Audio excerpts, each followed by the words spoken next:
Cody Yates, Director of Education and Museum Operations here at Seminary Ridge. We're going to first go down here into the north cellar of the building. There are two cellars in this building. That's a piece of this story. This portion is as close as we can get it to what it would have looked like historically.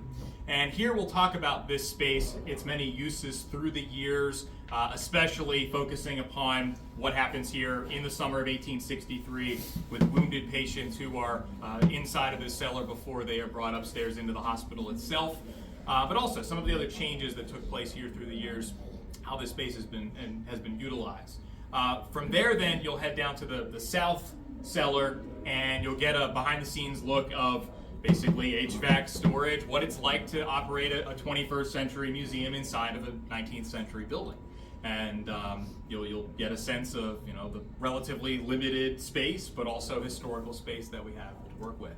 As we head down the stairs, keep in mind you are walking into an 1832 cellar, so watch your head, watch your step. It's going to be a little bit dusty. There will be some cobwebs. We try to get them all, but it's still a 191-year-old space in some respects. So if you're here for 9 o'clock, take the first 10 people down, and then after that, 9:20. If you were given the 9:20 slot, you can go down at that point.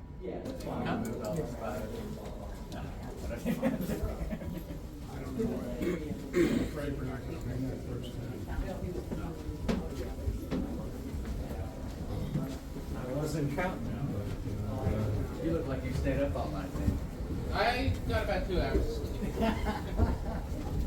Feel free to stand if you'd like. If you'd like to sit as well. I don't know. Let me go down and count and see what we're If doing you here. sit on the concrete, you'll probably get dusty pants. No, after you Okay. want to get a count. I might be 11, Pete. How many do we have? Do you know? 9. 9. Stand back here. Any more ladies? So if you didn't, Would you like to if sit in wanna one sit in on the chair? You on sure? the ledge, feel free. You might get a little dusty, but Would you like to sit in the chair? You sure?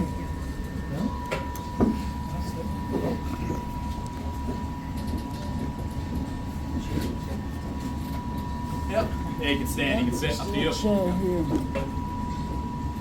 I'm going to reach behind you, Craig, and get off the light here. Get a little darker. Give us a little more of a sense of how this space would have been lit. And in a moment, we'll take a look at how dark it really can get if you were a soldier here in the summer of 1863. So the first thing that I want to point out is when we talk about this building's history and when we research this building's history, in many instances, it's difficult for us to determine which specific part of the building some accounts are referencing, because they'll call this the basement, or they'll call this the cellar, or they'll call what we consider today the first floor the basement, or what we consider the first floor today the cellar. But these are things that architecturally, they have meanings throughout time, but we've kind of just changed in terms of colloquialisms through the years. Many of us refer to our basements as our cellars, or vice versa. But the best definition I could find architecturally was from the City of New York Housing Preservation and Development Department, which says that a basement is a story of a building partly below curb level, with at least 1/2 of its height above curb level. A cellar is an enclosed space having more than 1/2 of its height below curb level. And we are entirely below curb level or below ground level, so this is literally a cellar, and the space above us that we consider today the first floor was literally the basement. But that gets kind of confusing when we go through this building's history. Now, when we look at how the building was designed, as is the case anytime a major structure is being constructed, they have specific parameters, specific measurements that they want to use for these spaces.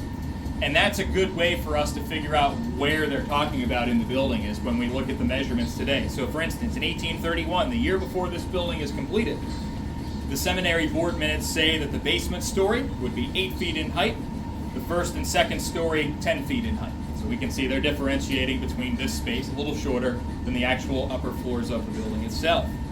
They talk about in 1831 as well, hiring a Mr. Eckert for digging the cellar. And so here we have in the same year, board minutes using both the term basement and cellar to refer to the exact same place. You can see how we get confused right from the get-go. We can see that in 1837, they talk about the flooring of the basement story and other repairs. And in that case, they're talking about the first floor of the building, but using that term basement, the same term that they used a couple of years earlier to refer to this space. And then we can see that in 1844, they're referring to closing staircases that lead to the basement story. We can use other context clues in that same account to figure out they're referring to this as the basement in that case. And then they talk about in 1861, as the Civil War is beginning, rotten joists in the basement story of the seminary edifice. And again, using other clues, it's unclear whether they're talking about the actual basement or the actual cellar. So I say all of that to say when you go to a historic building, architecturally there's a literal meaning, but then there's also kind of these interpretations of meanings. And in a building like this, it's really confusing. What's the basement? What's the cellar? What's the first floor? It varies depending on whose account you're reading. Now, the most famous instance of what happens inside of these cellars, we don't exactly know which side this happened on, the northern side or the southern side. You can hear the sound of battle behind you. You can hear the sound of battle around you. This is somewhat how you would have viewed the battle if you were in this space in the summer of 1863. Now, who's here? Why are they here? We can turn to a couple of first-hand accounts, one of which I'm sure many of you are familiar with, especially if you've toured the museum before, and that's from Sarah Broadhead, local Gettysburg woman, 30 years old, who starts coming to this building in the immediate aftermath of the battle to tend to wounded soldiers in the seminary hospital. And on July 8, 1863, 1 week after fighting erupted on Seminary Ridge, 5 days after the Battle of Gettysburg has concluded, she writes this: "At the hospital early this morning, several physicians and lady nurses had come on from Washington the previous evening, and under their care things already began to look better. The work of extracting the balls, of amputating shattered limbs had begun, and an effort at regular cooking. So it's a relatively regular day compared to what she's experienced the past few days. It's horrible by any means, but to this point it seems like this is kind of what she has come to expect." But then she says, "Worse horrors met my eyes upon descending to the basement of the building. Men wounded in 3 and 4 places, not able to help themselves the least bit, lay almost swimming in water. I hunted up the lady whom I had been helping, and I told her to come and see how they were situated. When we came down, she reverently exclaimed, 'My God, they must be gotten out of this or they will drown.' I gladly, in answer to her request, consented to assist her. She called some nurses to help, and getting some stretchers, the work was begun. She has found nearly 100 people inside of these cellars drowning in water. Rains have fallen starting on July 4th, 1863, has seeped down inside of this cellar, creating puddles that these men are almost dying in. How they got into this space remains a mystery. We don't exactly know what the access was like to this cellar space. We don't think it was directly from the inside of the building. Otherwise, people who were in the seminary hospital would have known this space existed. It likely was from the outside. She would go on. She says, I gladly, in answer to her request, consented to assist her. She called nurses to help. Some stretchers, the work was begun. I think I read that line twice. They were somewhere near 100 to be removed to the 4th story of the building, the only space available. She has to take them up 4 flights of stairs, these nurses. 100 in just this cellar or both cellars? We're not exactly sure. That part's unclear as well. Wow. As you'll see when you go to the other side, it's larger on that side. It's more conceivable that there were larger numbers of patients there. Still incomprehensible if her number of 100 is accurate, to imagine that there were that many men down here. She says the way they happened to be in such a miserable place was this. On the first day during the battle, they had been taken into the building for shelter. On Thursday and Friday, the rebels planted a battery just behind the hospital. So she's talking about how there's a Confederate line of guns. We know there were as many as 18 Confederate cannon on the seminary campus throughout July 2nd and 3rd before the Confederate retreat. She's essentially saying she thinks that a lot of these men, to escape that cannon fire, the only place they could seek refuge was inside of the cellar. She says that these men, in endeavoring to silence it, could not avoid throwing some shells into the building, talking about Union guns from Cemetery Hill. Cannon fire is coming back in this direction. It's hitting this building. And we can see that multiple soldiers who were inside the Seminary Hospital, they talk about the building being under fire. George McFarland, eventually the last patient to leave this building.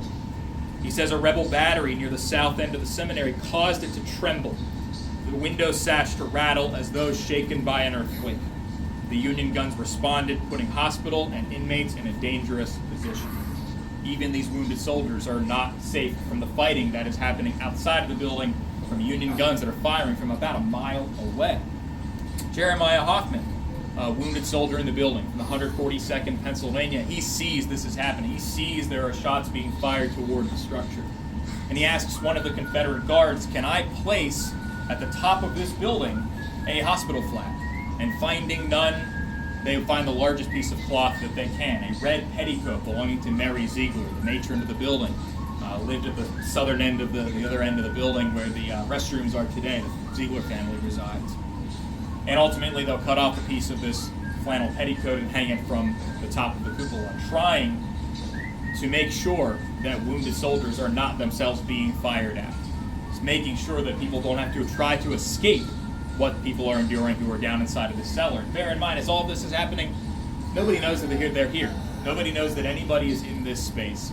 And during the groans that you can hear around you, the rain that will fall in the aftermath of the battle, they'll be here in silence, in darkness, for the better part of a week.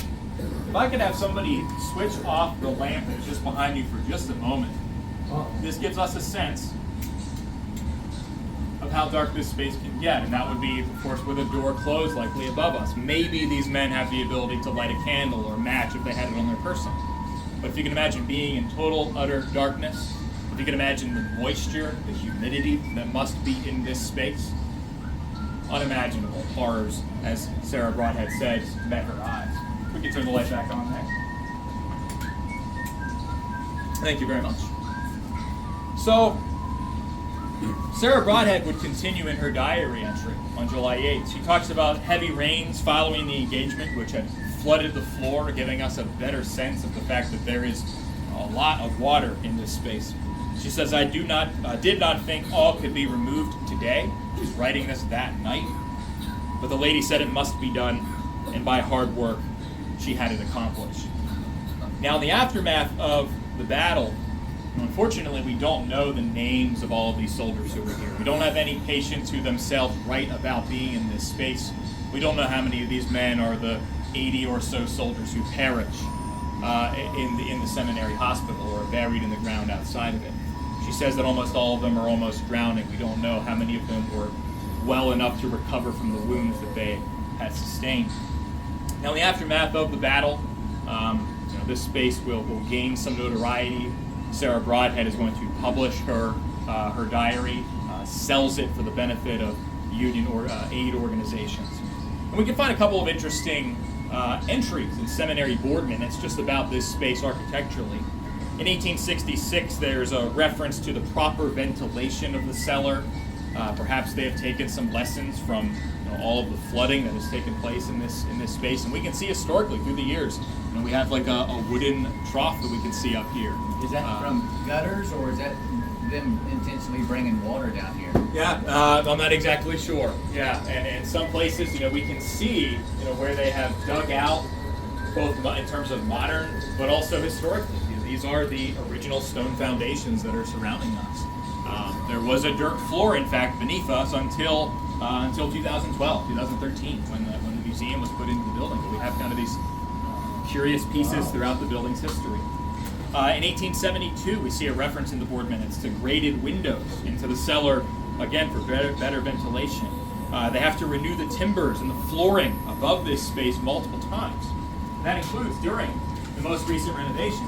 So before the museum opened, Charles Gladfelter, the former director of the Adams County Historical Society, he described this space as timbers and stone foundations giving eloquent testimony to sturdy construction and continuing soundness of the building.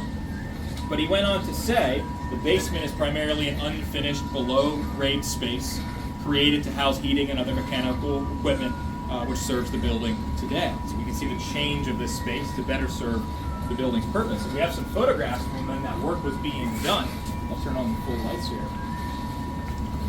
So this is taken in our education center upstairs without a floor. So this wall is the wall that is behind you all, taken from the first floor. It's when we were first looking at these images, we were kind of confused about what our perspective was. But we can see that they had totally rebuilt the flooring and the ceiling just above us.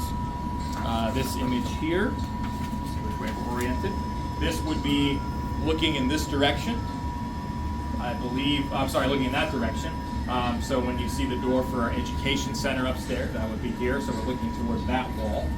Basically, I'd be standing probably right about here. This one is looking the opposite direction. So we can see before there was the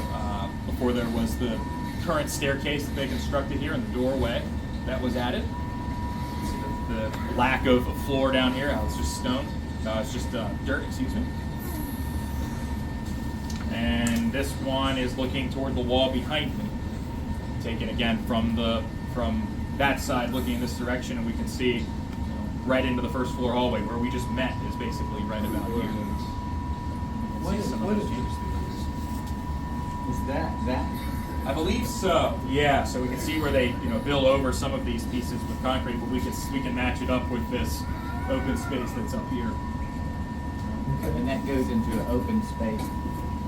It does, yeah. And there are also, I think these are looking, I don't know if these are looking down that corner, I'm pretty sure, behind you. The other thing that you'll see on the other side is that there were tunnels that were dug underground from, in 1895, when they built the powerhouse, the modern maintenance building. In the center of the parking lot, there's a big chimney. And that was coal furnaces that would provide steam heat to this building. And there was a tunnel, and it comes out into the other cellar on the other side. So, interesting little systems that we have even just beyond these walls of how the campus has evolved through the years. One other thing that I do want to mention here is that we're obviously in the Schmucker Hall cellar. There are some writings and some interesting anecdotes about the other two historic cellars that were here on the campus that are inaccessible to us today. The Krauth House, which is built 1834, the third oldest building on campus. Michael Jacobs, professor of math and chemistry at the college, writes the first major book on the battle, and then he writes a subsequent article called Later Rambles Over the Field of Gettysburg, published in 1864.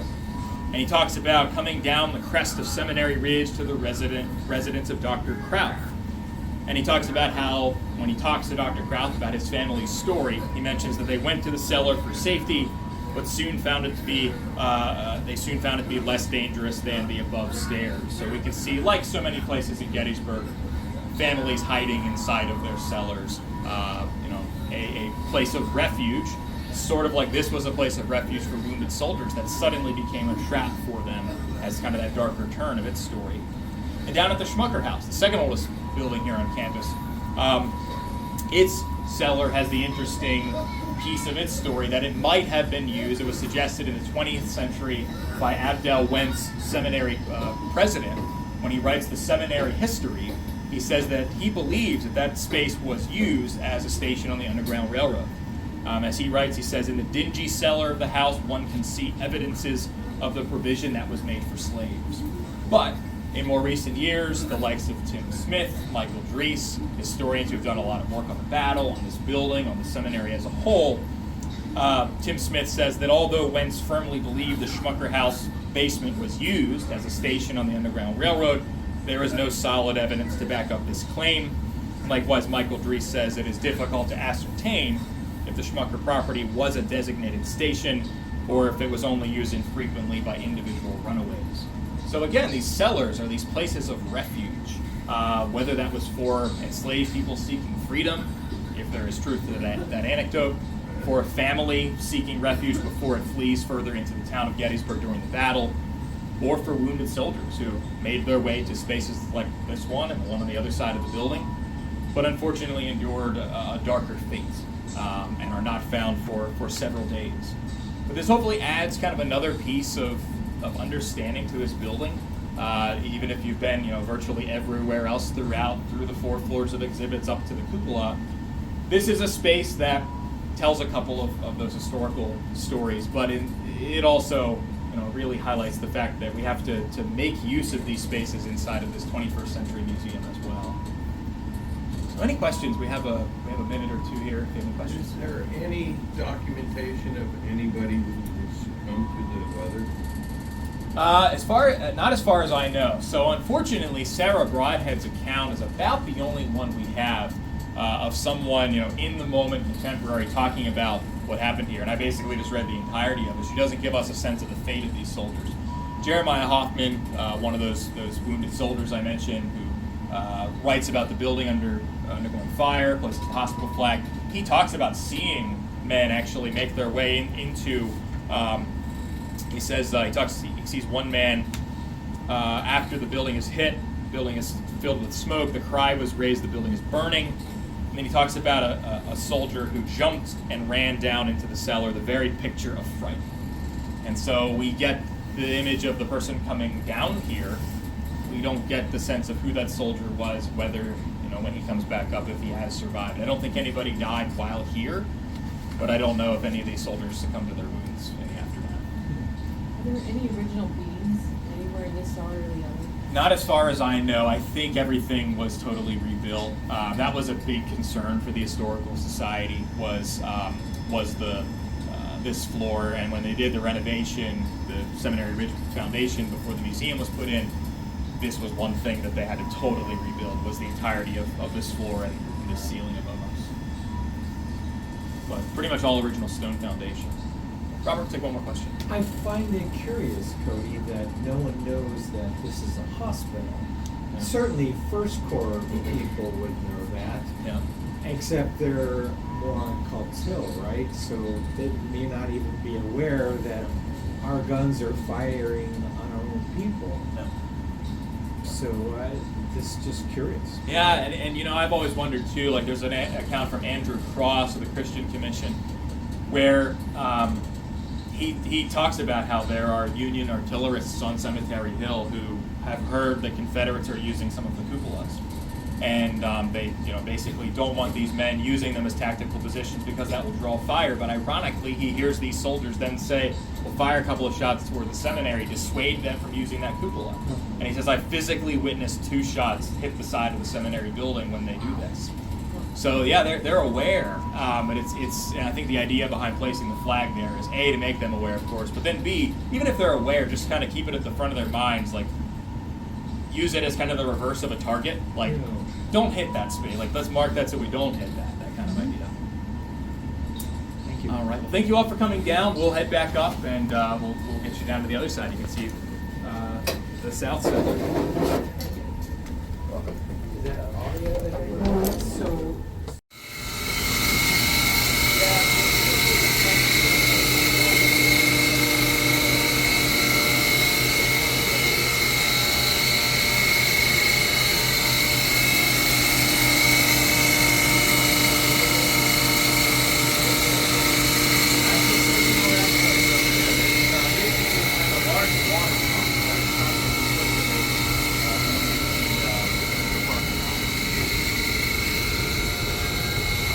these are original. Most of, the stonework is original down here. It's been reset and whatnot during the renovation. But yeah. Well, sorry. Do you have a question? Oh, yeah. So we're sitting on a volcano? Not quite. A man-made geothermal, yeah. How many cellars are in this? So there's the 2 on either end, and then there's kind of a crawl space that connects between this one and the other. They used to completely jam packed with all the plumbing and whatnot, but yeah. What's that? So the other one, the only way to get to the other cellar is up through that crawl space is pretty much. But when they put the plumbing in, there's a way to get through. Yeah, so everything you see above us is brand new flooring. So all the joists and whatnot were not here. So they ripped that all out and we were able to walk pretty much right on the floor.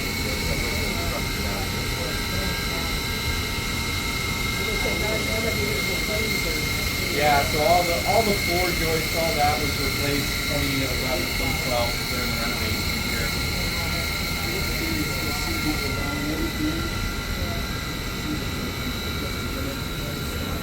Because they did keep one beam as the shovel. Yeah. So the other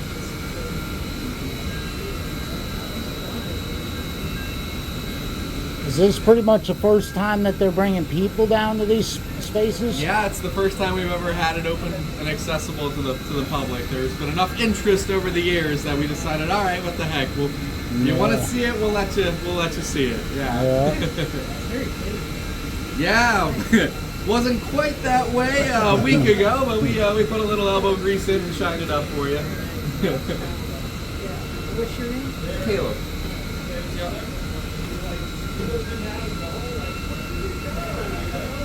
So, when this was original, were there soldiers that came down here too? Yep, so both cellars were used by the wounded to kind of seek shelter.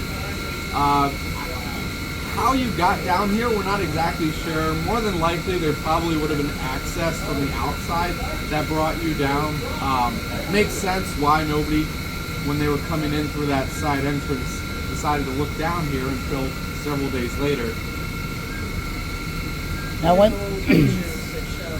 Yeah, there's no pictures taken down here. The only ones that I know of were during the renovation when this was all pretty much gutted. Everything outside the building exterior, nothing that.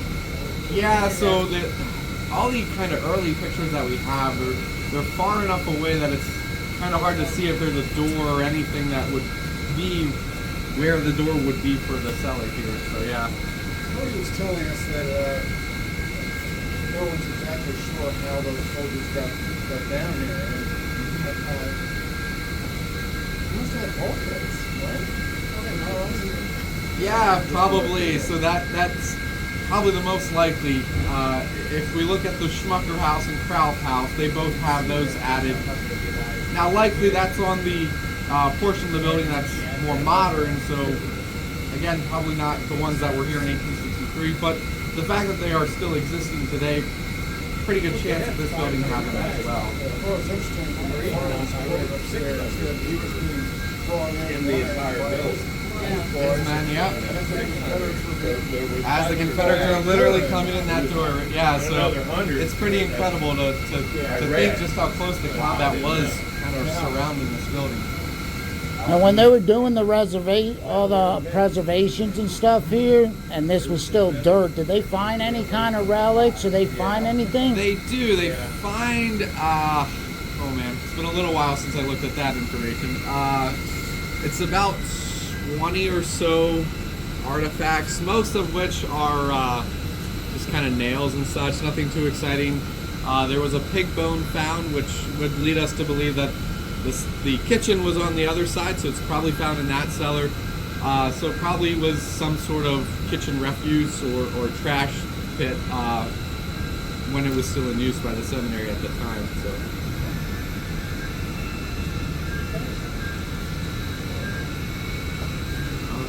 Thank you. Yeah, of course.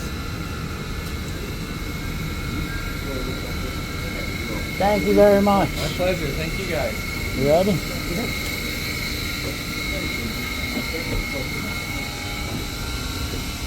You want sweetie duty?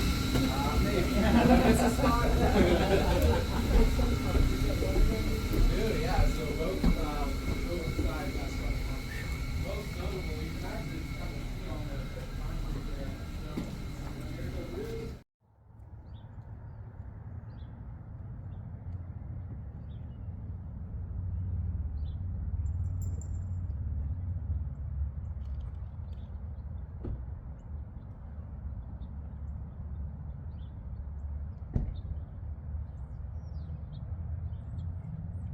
Thank you.